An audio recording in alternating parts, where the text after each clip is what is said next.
1000-এর উপরে মানুষের গণকবর দেওয়া হয়েছে ভাই গণভবনে। 1000-এর উপরে গণকবর দেওয়া হয়েছে।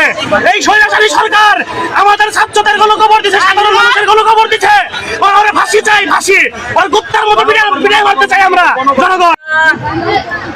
খুবই বিভৎস একটি নিউজ দিচ্ছি আপনাদেরকে। সেটা হচ্ছে এখান থেকে প্রচুর মৃত মানুষের গন্ধ পাওয়া যাচ্ছে, প্রচুর মৃত মানুষের গন্ধ পাওয়া যাচ্ছে। এখানে ধারণা করা হচ্ছে যে অনেক অনেক মৃত লাশকে এখানে কবর দেওয়া হয়েছে, পুঁতে রাখা হয়েছে মাটির মধ্যে। এখন প্রচুর গন্ধ আসছে এখান থেকে, মানুষ খুঁড়ে খুঁড়ে দেখছে কোথায় কি আছে। প্রচুর এখানে গণকবর দেওয়ার শঙ্কা করা হচ্ছে। প্রচুর প্রচুর অনেক গন্ধ বেরোচ্ছে এখান থেকে। এই জায়গাটি হচ্ছে গণভবনের ভেতরের সামনের সাইড।